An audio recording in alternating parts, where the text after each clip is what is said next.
Hey guys, welcome back to my YouTube channel. This is your Mad Max. आज मैं explain करने वाला हूँ Victoria wand and sword series का 5th episode. पिछले एपिसोड में हमने देखा हमारी सीरीज का मेन हीरो विल सैफोर्ड, जो कि बिल्कुल भी जादू नहीं कर सकता, पर वो मैगिया वेंडर बनने के लिए पूरी कोशिश करता है। वो अपने दिमाग और तलवारबाजी के बल पर एक मागिया वेंडर बनना चाहता है।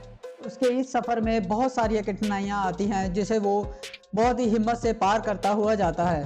पिछले एपिसोड में हम देखते हैं दी ग्रैंड मैजिक फेस्टिवल की तैयारियां पूरे ज़ोरों शोरों से शुरू हो चुकी हैं और सभी मैजिशियंस अपनी प्रैक्टिस में जुटे हुए हैं। और दूसरी तरफ विल सोचता है कि उसके पास ग्रेजुएशन करने के लिए पूरे क्रेडिट पॉइंट्स भी नहीं है। कॉलेट विल को दी ग्रैंड मैजिकल प्रतियोगिता में पार्ट लेने के लिए कहती है, पर विल उसको मना करते हुए चला जाता है। फिर विल को मिस जीना के बार में काम करते हुए दिखाया जाता है, जहां पर उसकी लड़ाई जूलियस से हो जाती है और जूलियस उसको दी ग्रैंड मैजिकल फेस्टिवल में हिस्सा लेने के लिए कहता है और कहता है अगर मैं इसमें जीता तो मैं तुम्हें स्कूल में रहने नहीं दूंगा।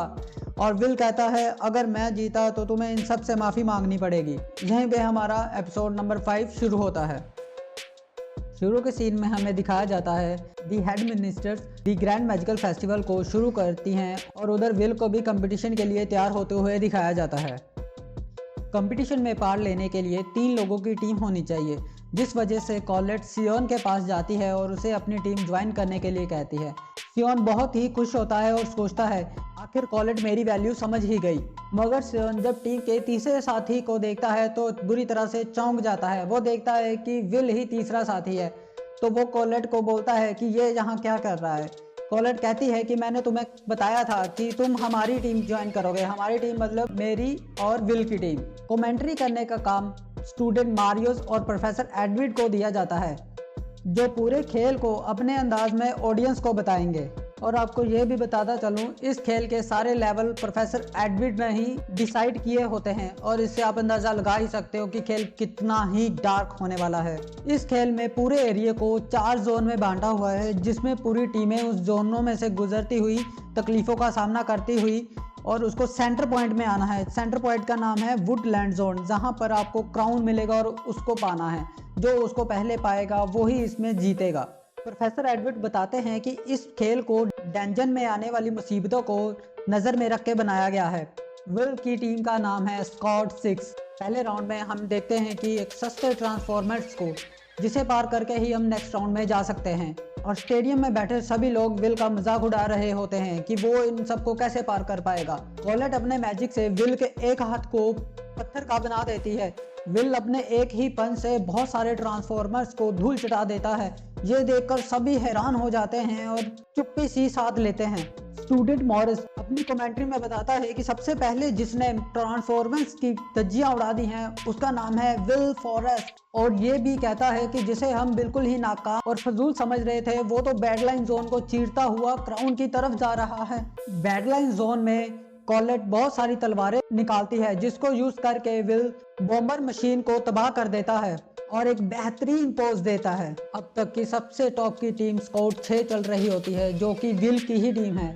अब विल की टीम मैजिक जंगल जोन में आ चुकी है और वहां विल सभी ट्रैप्स को अलग अलग कर देता है और उनके जो फेस हैं वो एक दूसरे के सामने आ जाने की वजह से वो एक दूसरे को ही ब्लास्ट कर देते हैं।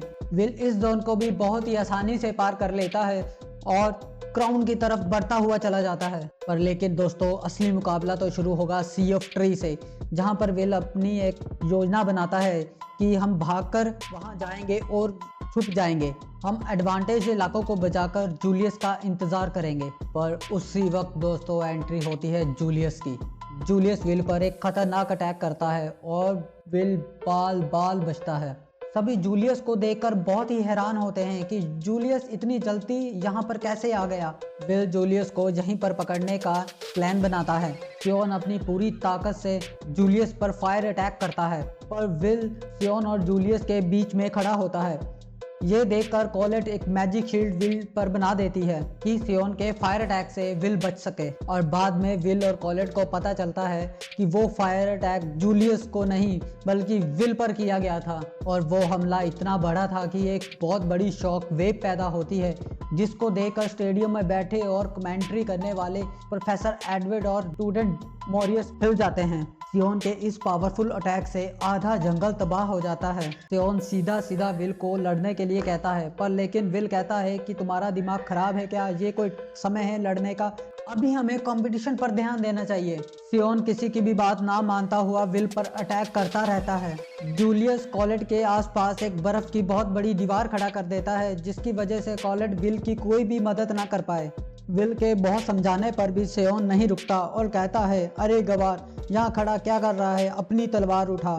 और मजबूरी में विल अपनी तलवार को उठाता है। और दोस्तों यहीं पर ये एपिसोड ख़त्म होता है।